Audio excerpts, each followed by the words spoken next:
Today's training will be over semi-coupled analyses in 2D and 3D, specifically for what would be the seepage coupled with the stress/slope stability analyses.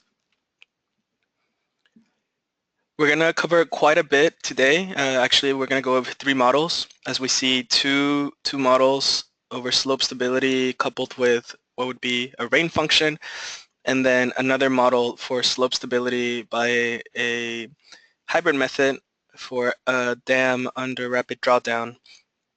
And we'll have a brief overview over some of the key concepts. So jumping right in, the seepage/slope coupled analyses is of interest, particularly for regions with what would be considered heavy rainfall. It is known that particularly for unsaturated soils, the instability is caused by the increase in water content because it reduces the shear strength. So we really care about the buildup of this negative pore pressure. And so also under these slopes under rainfall, what's also known is that what we get actually is known as the shallow slope failure. So it's the upper layers that are more prone to failing under these kind of seepage conditions, rain conditions, rather than deeper layers of the soil itself, which is intuitive and makes sense. So these are the reasons why these kind of analysis are needed. These coupled analysis are needed. So we will be going, as we mentioned, through different types of analyses. The seepage types of analysis will actually go through two variations, one being the steady state and the other being the transient. So the names in themselves are kind of indicative of what kind of analysis we're running. The steady state, the boundary condition by which we mean the water level will be constant over time, whereas the transient will be varying. And additionally, for the transient analysis, you specify or you give information about the saturation level of the ground itself, kind of as we see in this graph. So you will have some sort of initial condition, and then you want to see how that's, in this case, the results of pore pressure are going to vary over time. These are the 3 main boundary conditions we'll be using in today's examples. So the nodal head, it can actually be applied by 2 methods. We can do it by the option called total head, where you select the nodes and you specify the head of the water, basically the height of the water based on the global coordinate 0, the plane 0.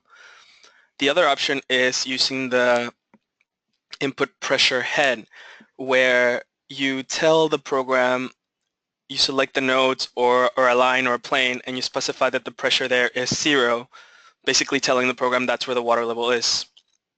So these are the 2 main methods for inputting what would be the water head. We will also be using the either nodal or surface flux. Basically, this is what will define the quantity of water over time, the rainfall or the drawdown, if you will, for the dam example. And then lastly, we will also be using the review boundary conditions.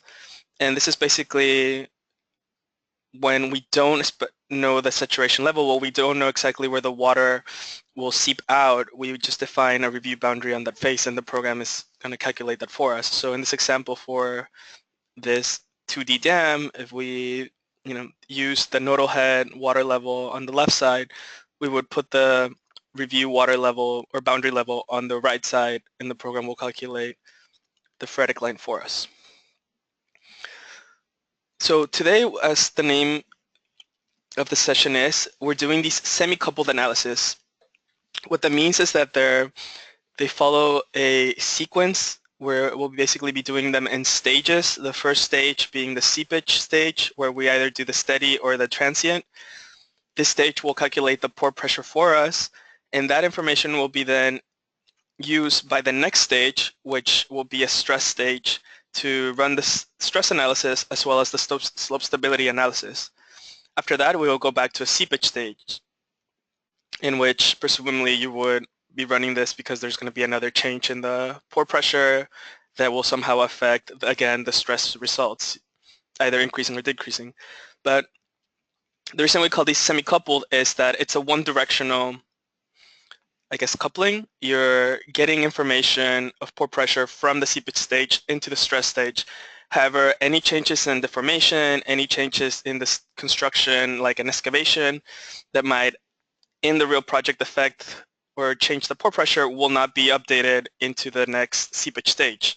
That would only happen if we're doing a fully coupled analysis. So this being semi-coupled is one-directional. We're getting just our pore pressure updated every time and our stress analysis from the previous seepage stage. We will be doing future training sessions on fully coupled analyses. But for now, just to clarify, this is internally how the program or the sequence of the stages will be following for analyses, and hence it's semi-coupled. The other part of what we're doing is, so we're getting our pore pressure results, and we want to get that reflected in our stress analysis, specifically for slope stability. We will be running two kinds, or we have the two options, and we'll be using both in these tutorials for slope stability. The main one, the well-known one, would be the strength reduction method. So there's a reduction, gradual reduction in the shear strengths and friction angles until basically the slope fails. There's no longer a convergence, and that's considered to be the lowest factor of safety, the failure point. And it would be kind of this diagram on the left. We would be able to, the program will automatically show us this failure line. The other method would be the stress analysis method. This is, while still finite element, it's actually like a hybrid method in the sense that we use the finite element method to calculate the initial stresses, but the safety factors are actually calculated by the use of virtual slip surfaces, the same as they do for limit equilibrium. So this can only be in 2D, and the difference between the procedure to set up a model that would be done by SRM is that you additionally have to define this virtual slip grid, same as you do it in the limit equilibrium method. And so you can actually run them both in the same stage, as we will in one of our tutorials, and you can compare or verify the factors of safety between them. The drawback of this method, same as in limit equilibrium, is that this grid definition is going to be influencing your result, and it's very sensitive to it. So it does require a lot of experience in being able to, and even repetition in getting a good grid to give you an accurate slip surface. Whereas with this method, you don't have to have any previous information. You don't have to more or less already understand where the slip is going to occur. The program will find it for you. But in some senses, having this method simultaneously, or running them simultaneously, can give you like a second opinion or a verification itself. And you can also, as we'll see in the future, if you have something like a dam that has two faces, two slopes, with this method you can decide which of the two faces you want to get the factor of safety for, whereas this method only gives you the minimum. So you cannot choose which face, and hence you usually only want to have one slope in your model if you're using the SRM method. So let's jump right to it. We're going to start off with a 2D slope stability model. We're only going to do the SRM method. This will be the slope under rain. For time savings sake, we're going to just open a model that already has step 1 and step 2 done. We already have the geometry and the materials defined, and we'll inspect them real quick, just so you know where to find this information. But we're basically going to start off within the program. When I open the program, just jumping right into the generation of the mesh. So this is more or less what we would expect to see, like a surface failure on the top layer, or slip failure on the top layer. Here's a chart of the materials that we're using. So we have 3 main layers, and we'll actually also have a reinforcement. And of course, as we had shown previously, because we're doing these seepage transient analysis, we also have to define information about the unsaturated or impermeability properties of each soil layer, in which case for us we will be just providing in this tutorial an Excel sheet that you can just copy paste, although there are different methods to create these functions. And you define that for each soil layer under the porous tab of the materials by clicking on the unsaturated property box. And just briefly here, the soil nails will have a 2.5 centimeter diameter. This will be, as we mentioned, a semi-coupled analysis, hence it's in stages. So we'll have an initial water level stage, which we call dry because the water level is deep below the surface. Then we'll have another stage where we get the rain function. And then lastly, we'll be reinforcing the slope in the last stage. So for each of these stages, we'll also be running the slope stability analysis and getting factors of safety. Here are our dimensions of our initial geometry. So as I mentioned, we'll already have the geometry and the materials defined in the model when we open it, but just to give you an idea of the dimensions that we have. And from this point forward, at least for this tutorial, I'll be actually just working in the software itself.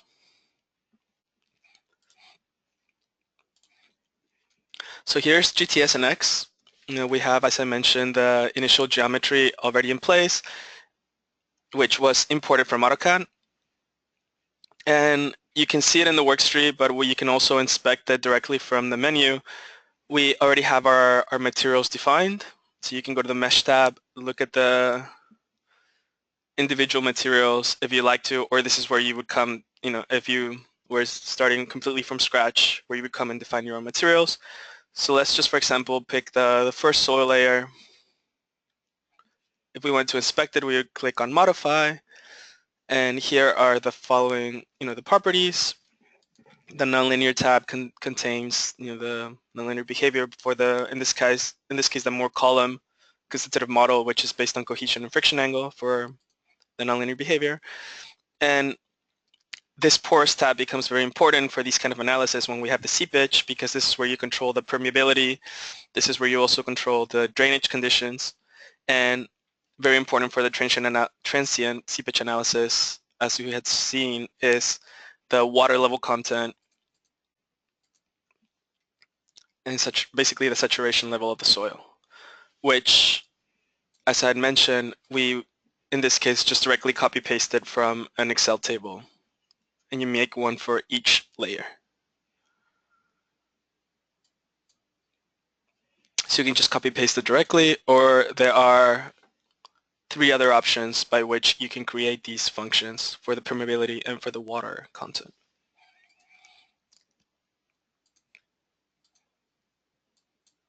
And the properties can be inspected here. It's actually a very simple model. All the properties for the soil are just 2D plane strain, and the soil nail is a truss element. And we had mentioned the diameter being of 2.5 centimeters. So let's jump right to it.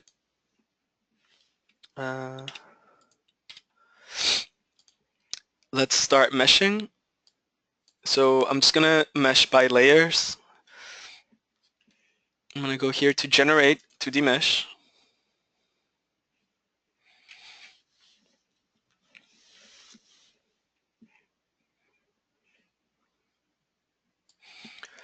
We see that we have several options. In our case, we don't have any faces created. We only have what we would call edges.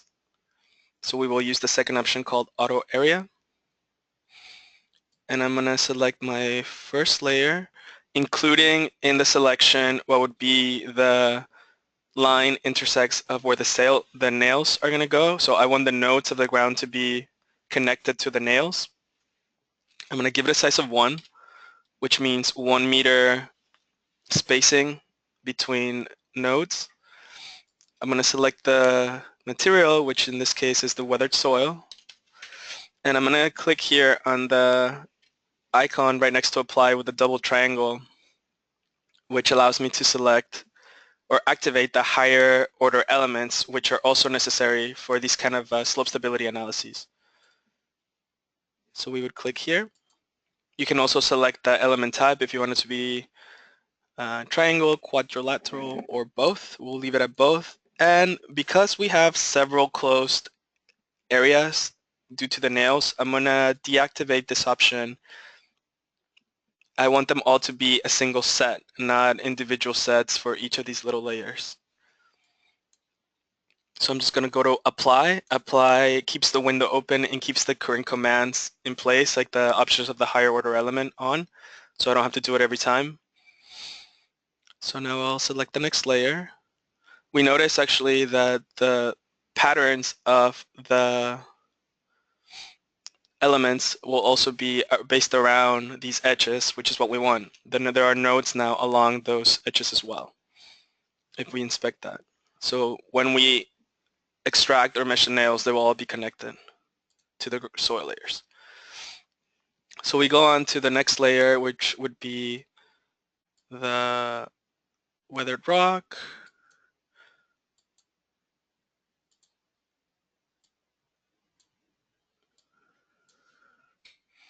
And we just want to make sure that we don't select any closed surfaces like here on a previous layer. So there's no closed area, hence it won't be considered in the mesh. So it doesn't matter if some of the lines are outside of my intended area as long as I don't create another area. So this will have a size of also 1. Actually, I'll do a size of 2. We have this other command called here preview, which is pretty neat. It lets you see the spacing of where the nodes will be. So you can have a general idea of what you're doing before you select it. So this would be the weathered rock. And because I've been using apply, I don't need to go and tell the program again that I want to activate the higher order elements. This will be created. Oh, looks like I missed the nail there. So just a quick idea. You see that this one wasn't selected, and you can actually see that the pattern of the nodes created doesn't line up with that. So we would have to remesh it. We actually, I guess, for this kind of analysis, reinforcement, we need the soil nails to be connected to the ground.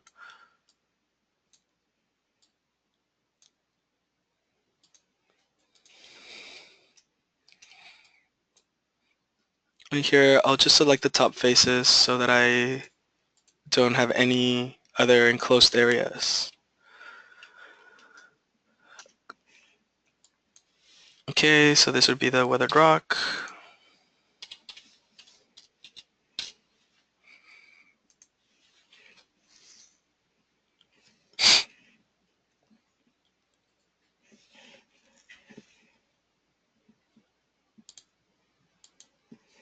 And we go to apply.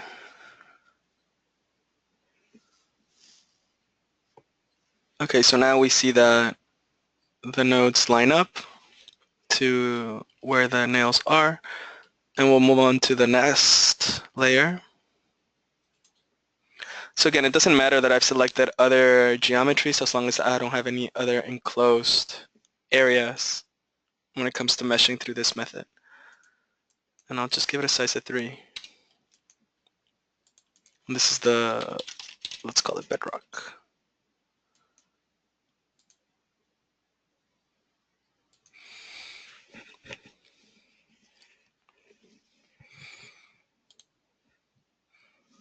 So now we're going to extract the nails, the reinforcement. We'll go here to element, extract.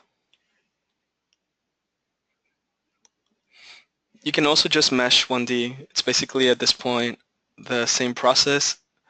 Since we selected the geometries when we mesh the ground, the node size won't matter. The program is just going to connect it to the nodes surrounding soil nodes. So this is just the property nail. We're selecting by edge, and we'll just call it nail. So these are the mesh set names that I'm giving it, which we can see in the workstream down here. So we're done with the meshing, and now we'll go on to define our boundary conditions. So we'll start off with the seepage boundary conditions. So these can actually be applied to geometries instead of nodes, which makes it a lot easier. So I'm just going to deactivate the mesh sets just so that we can visually see what we're doing more clearly. I'm going to go to the seepage tab. We'll start off by defining the initial water level. So I'm going to go to nodal head.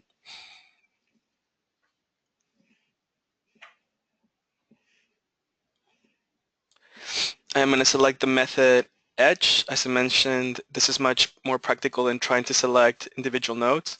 And let's just say that the initial water level is at the bedrock surface. So I select that bottom boundary. And I'm going to use the method of telling the program the pressure at this surface is 0. So essentially I'm telling it that this is the initial water level.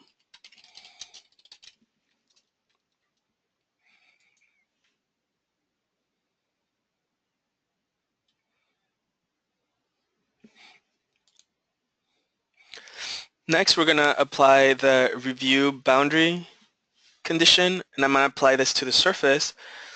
This will be used during the rainfall stage. So basically, as we're going to also apply a surface flux condition to the surface, but we apply this boundary condition of review because we want the program to calculate as the floor is saturating where the water level is going to be.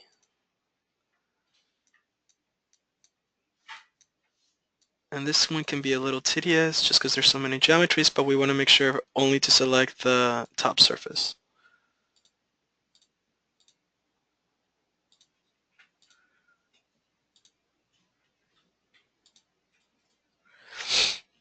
We'll call this review.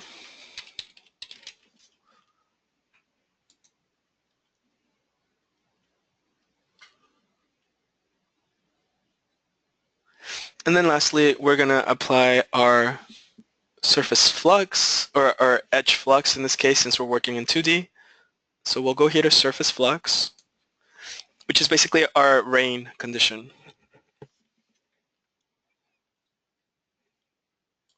So I'll select the method by edge flux. So for this, we have to turn on the mesh again, because we want to select 2D element meshes, 2D element edges. So we see here that this is actually even easier to apply because it's going to select the edges for me automatically of the boundary. So all I have to make sure is that I just don't select any of the side edges, just the surface one like I have here. And I give it a specific, we're going to say a steady downpour of about 1/3 of a cubic meter per day, so about 1/3 of a liter per day. And we're going to turn on this option, which is basically stating that if the flow, the rain, overpasses the permeability or the saturation of the soil, then the water will basically flow from the surface, which is what would happen in the real conditions. If the soil gets saturated, the water will just start flowing from the surface. So there's a small explanation in the PDF, so don't worry. As you're going through the tutorial on your own, you can have a closer read about that if it's not clear. But the Q's basically flow and the K is the permeability saturation of the soil. So we go here to rain, and we go to clay.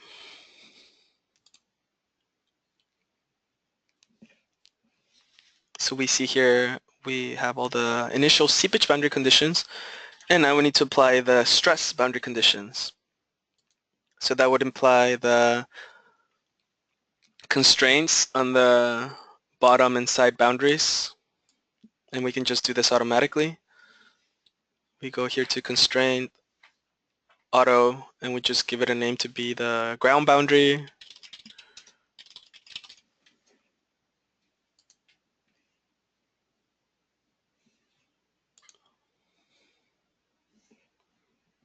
Which we can see here.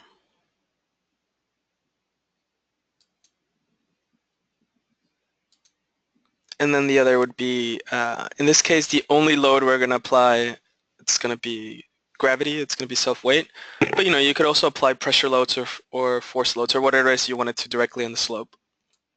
And in this case, because we're working on a 2D model, The vertical axis is y, so gravity is in the negative y direction. So we'll just call it like self-weight.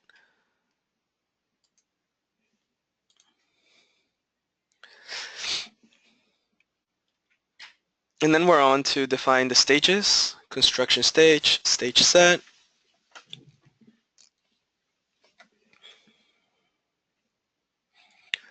We see that we have different types of stages, stage analysis you can run. We're going to be running the stress, seepage, slope, the semi-coupled, but we notice that we also have the option for fully coupled. And we had clarified earlier what the difference is. So we're going to select stress, seepage, slope for all of our analyses, our 3 cases today. So once you create it, you select it, and then you can go to define.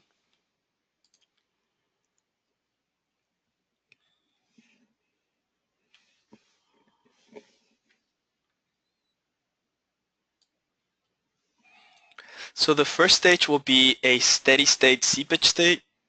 It'll basically, as we mentioned, be our initial seepage condition, but we will also additionally just basically activate our soil sets only, our slope conditions, and only the initial water level as far as the boundary condition. So then we go to save.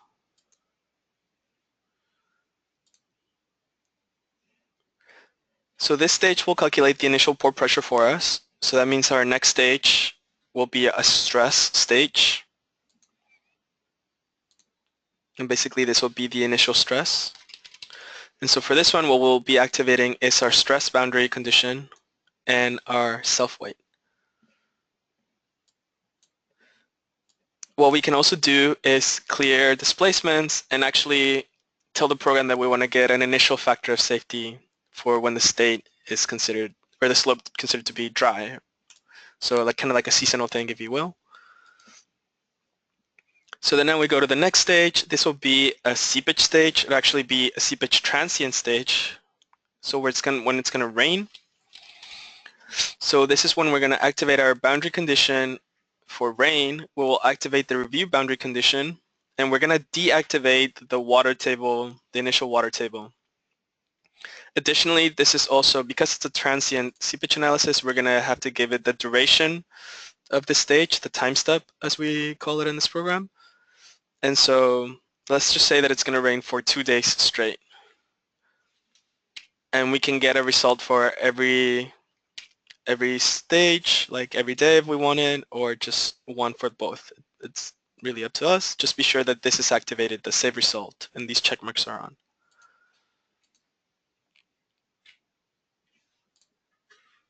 So then our next stage, naturally, we're going to switch back to a stress state, because now we've calculated the increase in pore pressure. So now we want to see how this is affecting our stability. So this would just be like a SRM, let's call it SRM rain, so we know that we're getting the factor of safety for when the slope has been saturated by the rain. We don't have to do anything in terms of activating or deactivating. Basically, the program is automatically bringing in the results, the pore pressure results from the previous stage. And then the last stage, we'll actually just keep it as another stress state, but let's just call this the SRM nail. So we're going to activate the reinforcement for the stage, and again activate the slope stability option. So basically, as we see, we're going to get 3 factor of safeties for this: when the slope is dry, when the slope is saturated, and then when the slope has been reinforced. So now we just go to the analysis case, and we're going to create the analysis case itself. So we'll select from the solution type construction stage.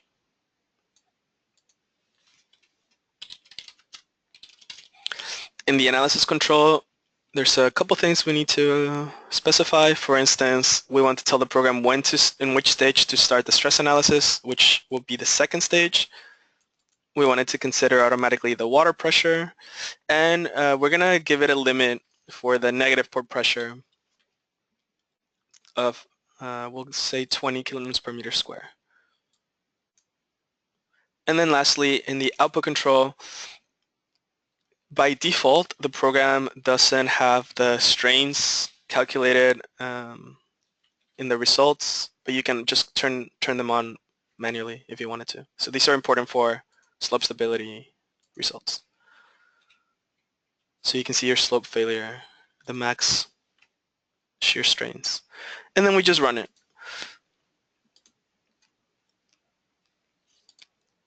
And we'll see the progress down here.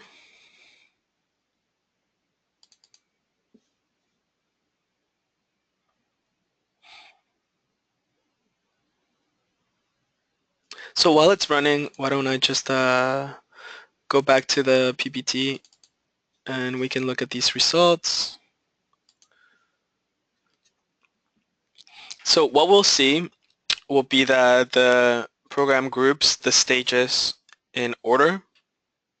And then at the bottom, it'll give you a list of the factors of safeties. So we see here we have the initial factor of safety when the slope is quote unquote dry of 1.7. Once it saturates, the pore pressure increases, the slope is almost close to failure, 1.05. And then after we reinforce that, we get a factor of safety of 2. So this is how you would see it in the workstream. You can expand different types of results. For instance, you can expand the seepage results, the initial or either or, and get results like the pore pressure head for each of the stages. So this is where we see the pore pressure. We also have another command called multi-step isosurface, where you can specify the program to draw you a line by range of pore pressure. In this case, pore pressure head 0. So of course it's the water level, the phreatic line. So in the initial stage, as we had specified, it's at the bedrock. And then in the final stage, what we would see is that there's going to be a higher accumulation near the surface. It's not just going to all go up. The slope is not fully saturated, but it's saturated in certain areas closer to the surface as we would expect. And hence, that's what's causing, as we called it earlier, the surface slope failure. And here would be, if we're looking individually at each of the stages for the max shear strains, it's basically the equivalent of the slope failure line. So this is for the dry stage. This would be for the saturated stage. And then after, when we have our reinforcement stage. So let's take a quick look at the model itself. So it has finished running. We had 0 warnings. And it should be loading the results up pretty soon. But basically, this is where we were looking at the results that we covered. This is where you can get your multi-step isosurfaces that you can specify to the program the type of result you want to see. And you could tell it then to apply the pore pressure head or so at a certain level and plot it for you and such. But we have much to cover, so let's get right to the next model. I'm just going to close this, which would be the 3D case. So it's going to be very similar to what we just covered, except of course now we have a 3D geometry. So the stages 1 and 2, to save time, will already be taken care of. Well, actually, I'll show you how to do the import of the geometry, but the materials will already be defined. In this case, however, we're going to reinforce not by nails, but by geogrid. We're going to apply a geogrid on the surface. And these values you would get directly from the geogrid manufacturer. I've exaggerated them. They're much higher than what would be considered like something you can find in the market, just so we can very clearly see the difference in this factor safety in the end. This is also a orthoproduct material, so that means that you can define different modulus of elasticity in different directions. And we've given it a thickness of 1 centimeter. So similar to what we did in the previous case, we'll have a dry slope, if you will. We'll apply a surface flux, a rain condition to the surface, and then we'll reinforce it, except this case with a geogrid.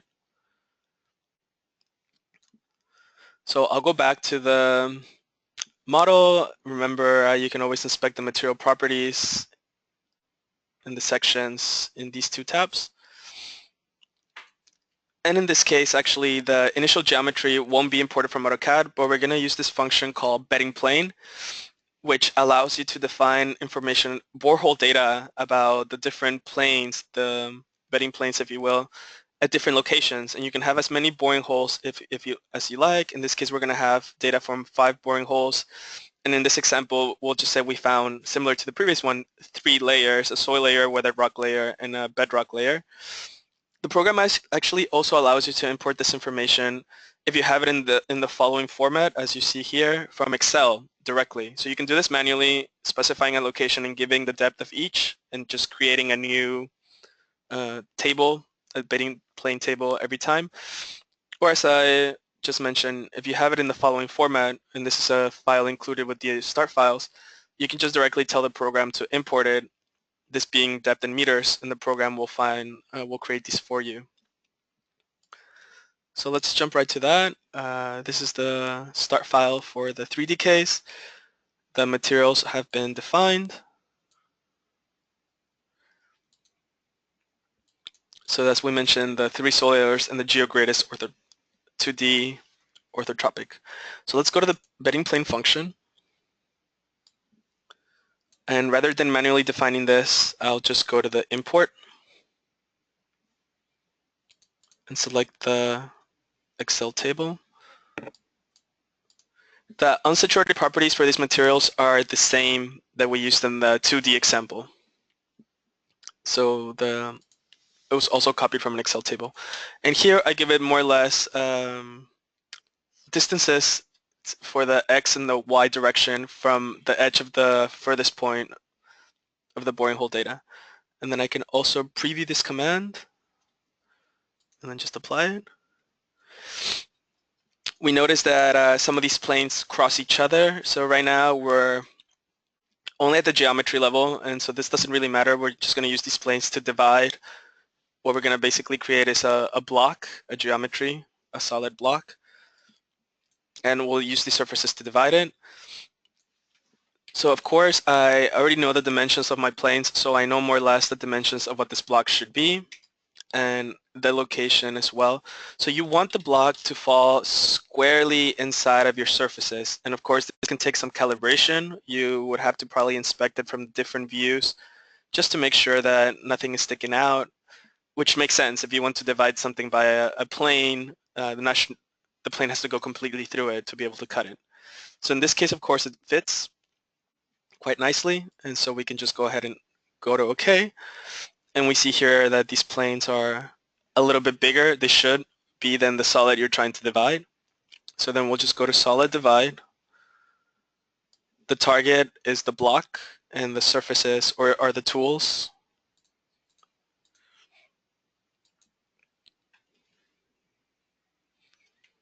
And then later we just delete the geometries that we don't want to retain. So in this case, this is also not part of the slope. We're just basically simulating 3 layers, but one of the layers just terminates. We can just figure that like through erosion or whatever process, this is where the layer ends and the other one is basically underneath. So these planes crossed each other, which led to this kind of final geometry. So we can then jump into the meshing.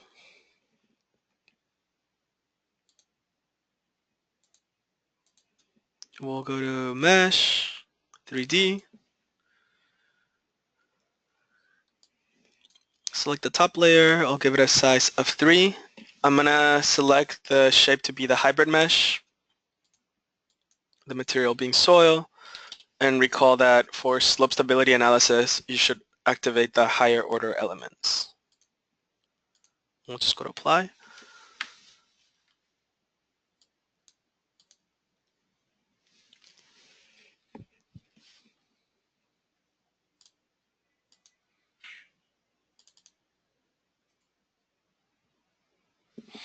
We'll go on to the next layer, which will be a size. We're going to use the size of 3, then a size of 5, and then a size of 7. So let's go back to this. So this will be a size of 5. And this is the weathered rock.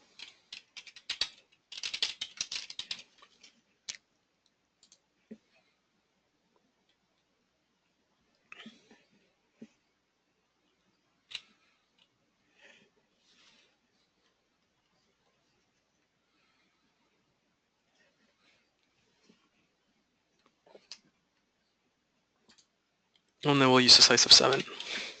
So we usually typically, you could do a uniform size of mesh, but usually you want to have a finer mesh close to the area of interest, like if you're doing an excavation or a foundation.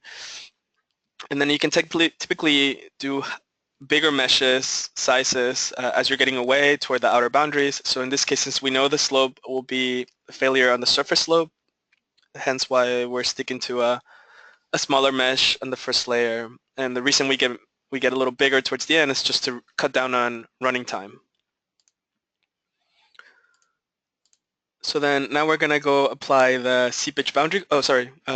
Before we apply the boundary conditions, we're going to do the reinforcement, which is extracting, similar to what we did with the nails. We're going to extract the geogrid. In this case, instead of edge, we'll just select face. So I'm going to turn on my geometries. And this is so much easier to do than selecting individual nodes. The material property is geogrid.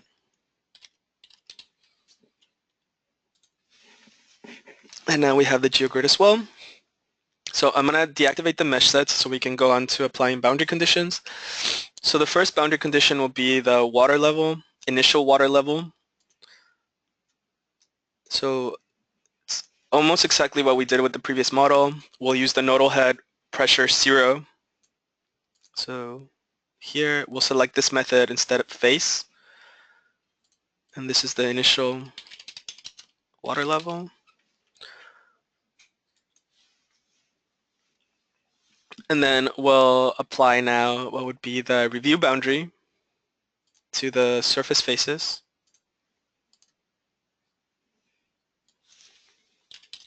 Same as we did for the 2D case. And lastly, we'll do the surface flux to simulate the rain.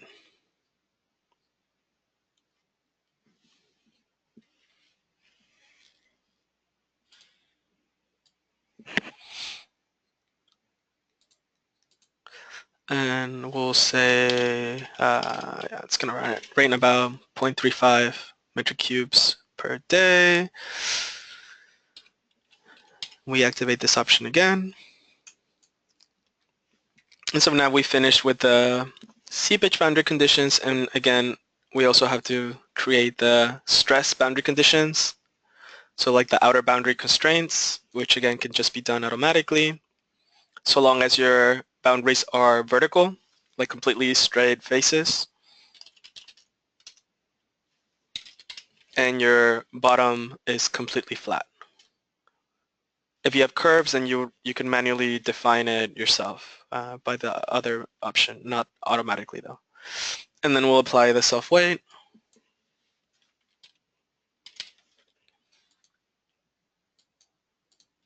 And essentially, this is basically a replica of the previous case as far as the stages go.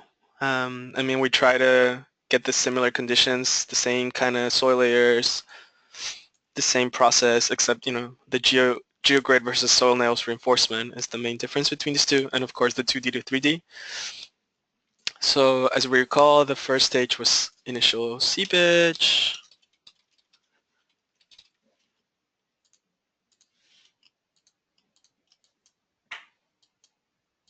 We activate our soil layers and the initial water level. The next one is stress. So here we would activate our boundary condition and our self-weight, clear displacements. Let's get an initial factor of safety. The next will be the transient. So this is the rain stage. So we activate the rain boundary condition, the review boundary condition, and deactivate the initial water level. And again, we'll say it's going to rain for 2 days. Next stage will be the stress. We'll say SRM rain, like we're going to get a factor of safety for when it rains. So we don't have to do anything. Again, the program is going to automatically bring in the pore pressure from the previous stage. So we just tell it we wanted to run a slope stability in this stage. And then lastly would be the slope stability geogrid stage. Basically, we're just going to add the reinforcement. And we activate this option again.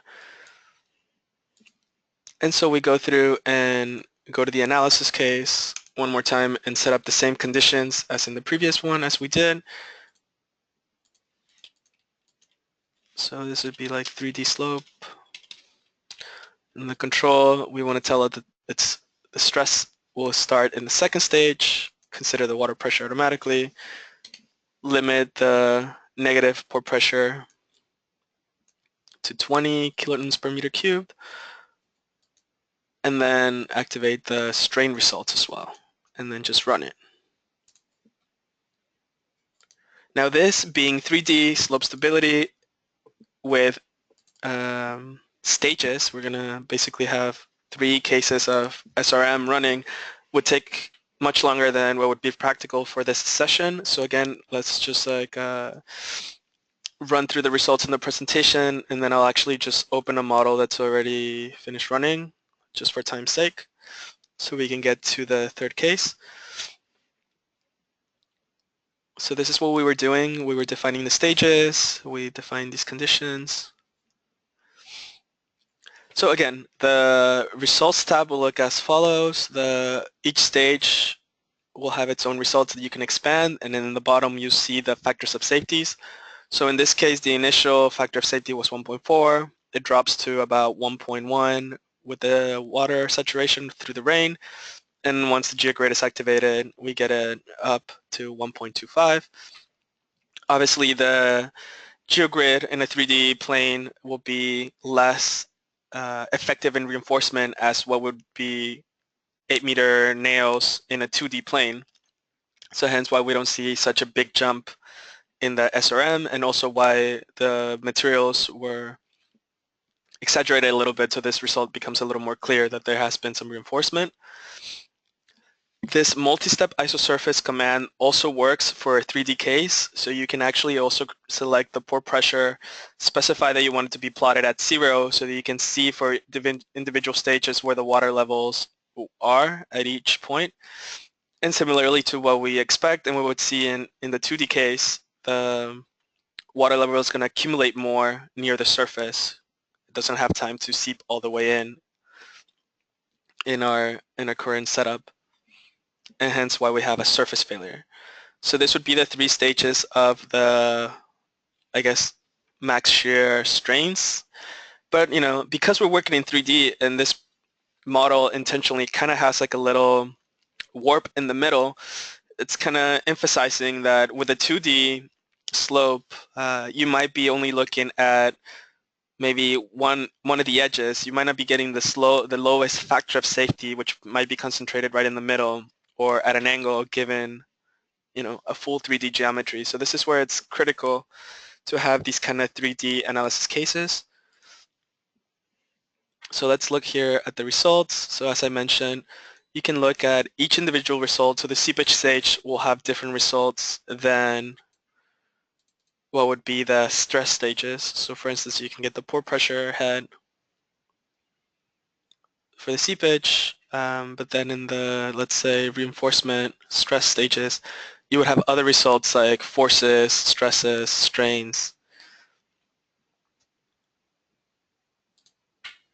And if you have the geogrid, then you would see even additional other results as well. So like plane stresses, whenever you see this, that's referring to the geogrid itself.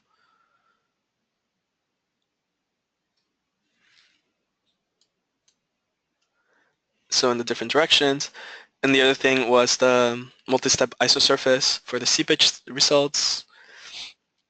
So you would select, as I said, for them drop-down menu. It could be total head, or it can be pressure head, or whatever, just pore pressure. And you can specify here. So by saying pore pressure results in saying 0, hence we're identifying where the water levels are. And you can select to do it by individual stages. So that would be stage 1, or you can just do it for both, and it'll show you in different colors where the water level is for each stage.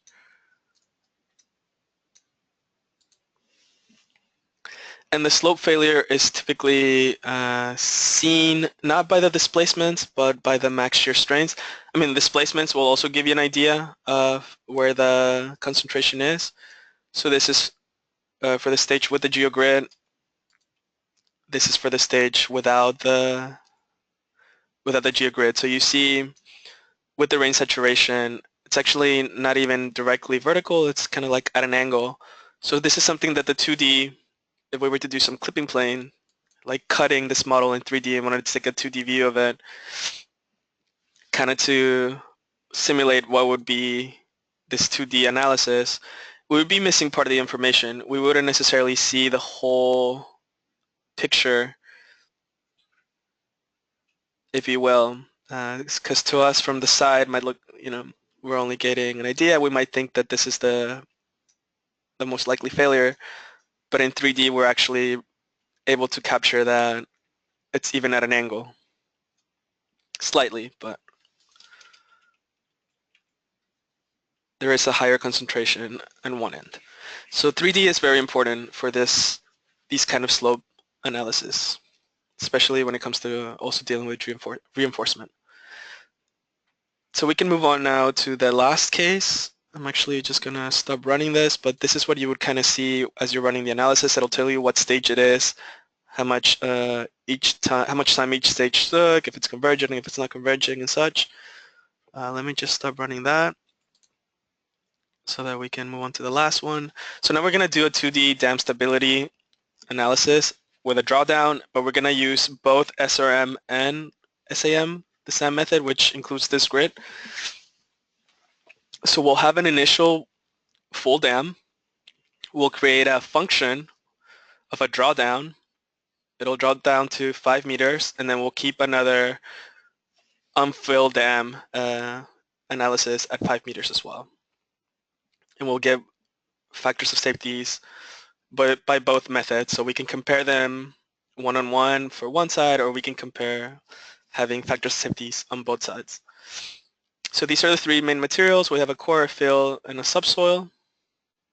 And again, the unsaturated properties were copy-pasted from an Excel table. And there is no other additional structural material here. There's no reinforcement. It's just these three materials itself. So the stages, as I mentioned, will be as follows. There's an initial full dam. We'll get a factor of safety using the SAM method there. Then there'll be a drawdown. We'll get a factor of safety by both methods, by the SAM and by the SRM, which will both be on the left side. And then we'll keep the dam at a low level, and we'll get a factor of safety on both sides by both different methods. So these are the initial dimensions of our dam. I'm going to open the file which already have the geometry and the materials defined, and we'll jump right into the meshing. So let's just do that, close this, open this.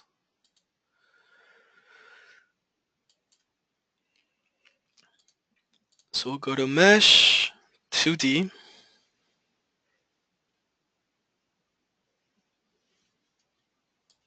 Area, as we recall. I'm going to give it a size of 3 for the core.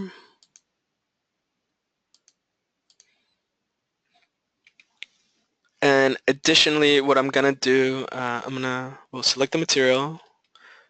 Of course, I'm going to activate the higher order elements. And let's just, for practice or just to show you, let's say this time I only want to use triangular elements. So I can select that from here. Actually, this is my core, not my fill.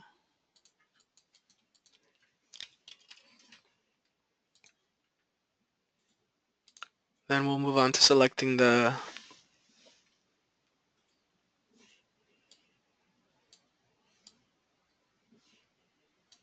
fills, which will give a size of 5.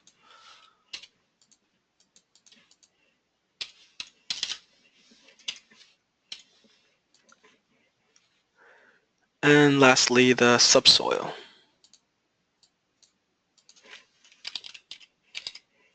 which I'll give a size of 7.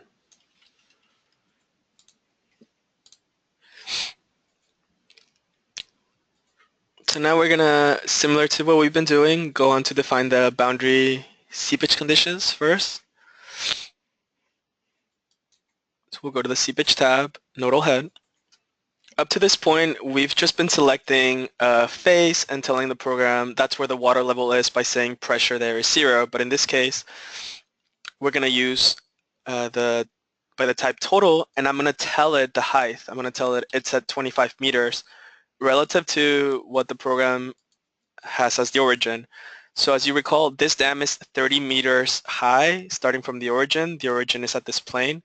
So by me telling it the water level is 25 meters at these two faces, I'm essentially telling the program that the water level is about up to somewhere here, like 25 meters, if the dam is 30 meters itself.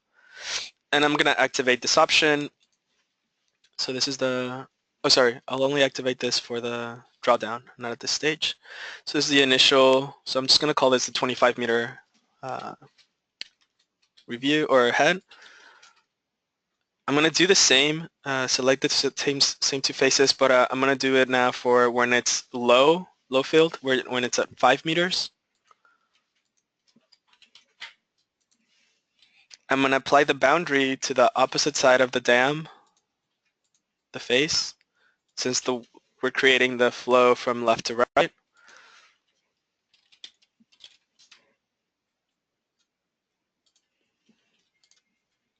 And then lastly, what we're going to do is we're going to create the drawdown function. So we're not going to use the flux. We're just going to actually stick with the nodal head.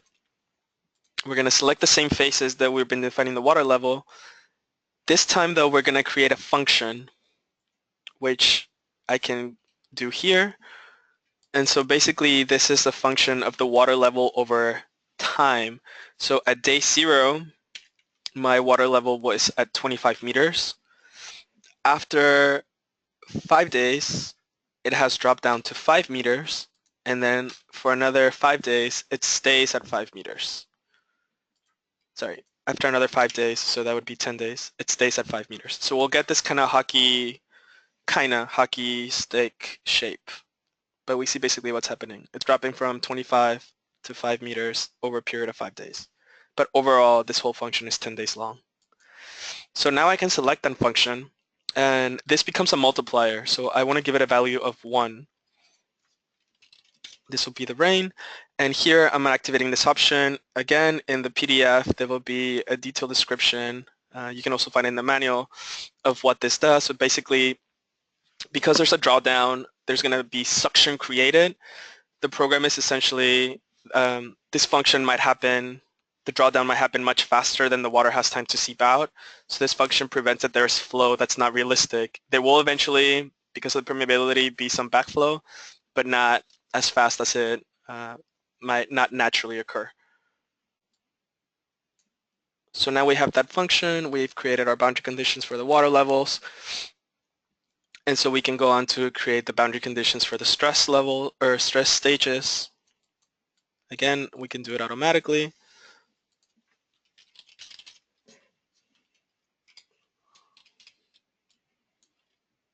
And the self-weight.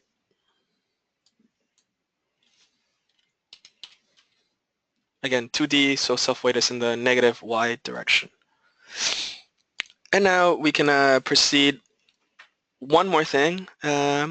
Because now we're using the other type of slope stability analysis, we also have to define boundary conditions for the circular slip surfaces. So we would go here to the slope tab, boundary slip circle, and we're going to make one for each side. So we'll call this one first the left side, left SAM. And just like you do on the limit equilibrium, first you define the grid range, and you try to make it more or less an even square where you think you can get some different arcs. And let's just do this as an 8 by 8 grid. And then you would give it what would be the radius range, basically where the tangent, the bottom of the circle, can go. And so you create some these rectangular shape. And let's just make this 10 lines. So this will be basically the boundary condition for the left side. And we will do the same for the right side. Now again, this takes some experience and some trial and error in some cases, where you have to have more or less an understanding of where the failure might be, and you might have to do this several times to get an accurate factor of safety. So it's useful in the sense that, as we see, our dam might be failing by one method lower on one side, but this allows us to see or control which side we want to get a factor of safety of. But it also requires some pre-knowledge of where the failure might happen, whereas by the other method, it does not.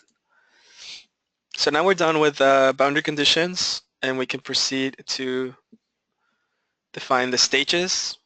Again, this is the seepage, stress seepage slope.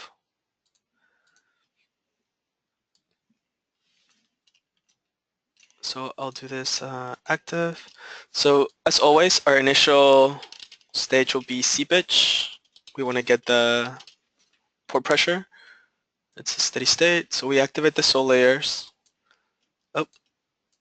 by dragging and dropping into the middle core, and we can see them over here because I did here to show me the data that's been activated. And we have our initial boundary level. The water dam is full.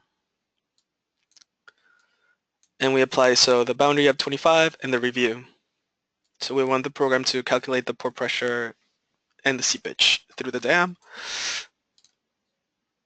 The next stage is our initial stress stage. So we'll just call this the full, and let's say factor of safety. So the water dam is full.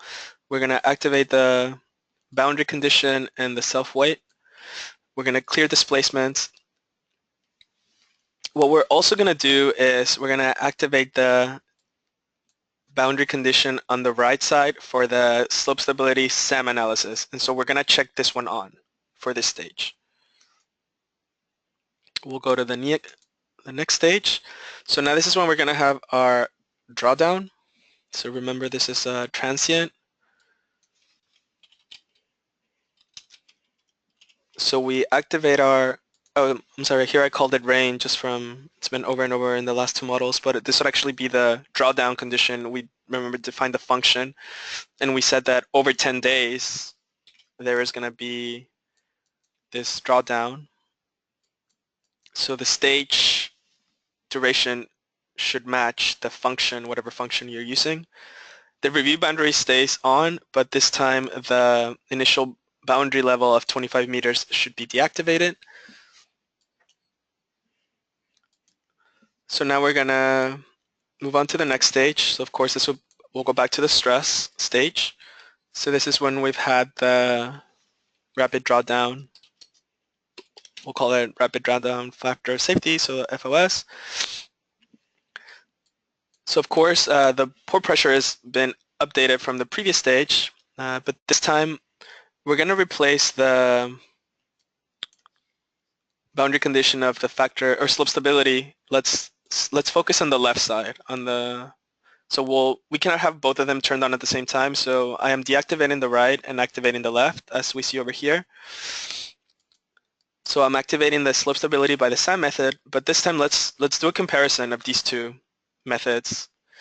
And so by this, I already know that the lowest factor of safety by both phases will be on the left side by the SRM method, and hence I want to kind of compare both. So I check both on. The next would be the seepage steady state at the low level. So let's just call this like the 5-meter stage. And so I deactivate that drawdown condition and I activate the steady state of 5 meters. And then the last one would be the stress analysis. Let's just call this at the 5-meter level factor of safety. And what I'm going to do is I'm going to reactivate the right side boundary condition. So that means I have to deactivate the left side.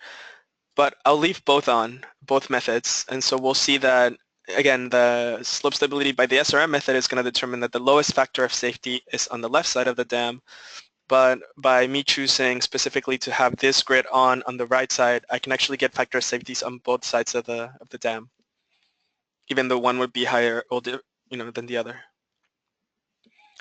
So we're done with our stages, and we'll do the same procedure for defining the construction stage. We initialize it in the second stage, except this time we're just not going to limit because there's going to be suction, and we don't necessarily have a understanding or a range. We can just deactivate this and tell the program that don't put a cap on it. And we would activate this strain again, and we would just run it. So I've already run a little bit over time. Let me just find or we can look over the results in the PDF to try to save some time. So we went through all these boundary conditions and stages. Dun, dun, dun.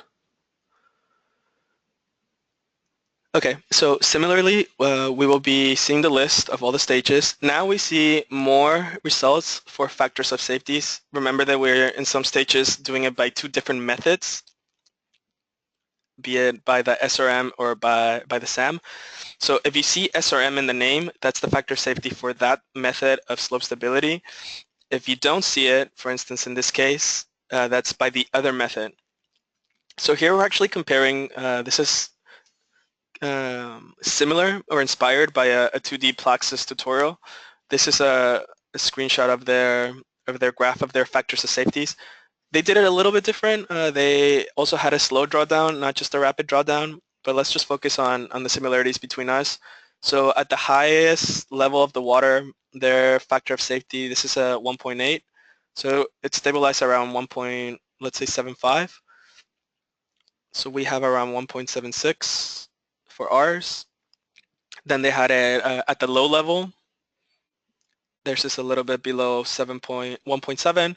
So we're like right at that mark for ours, 1.7. And then for the drawdown, theirs starts somewhere between 1.1 and 1.0. So we're also at that range of 1.1. So we have similar results for the factors of safeties. Similar to what we had done for the other slopes, you can activate the pore pressure heads to see where the water level is. The water levels can be drawn all together. You can kind of see the colors here. It would be a lot more clear in the model. And the last important thing is how to see the results by the strength analysis method. So you would have to activate a special post-processor command called SAM, and you can select by each step or stage to see the minimum or the maximum, and what you would see would be these kind of arc failures.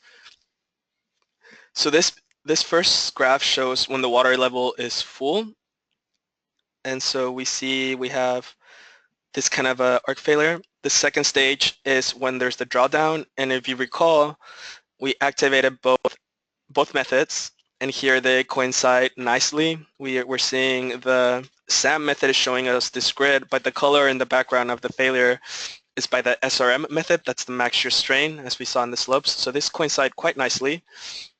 And for both, it's about 1.1, which is what we saw here. Both of these are, so this is by the SAM method, and this is by the SRM method.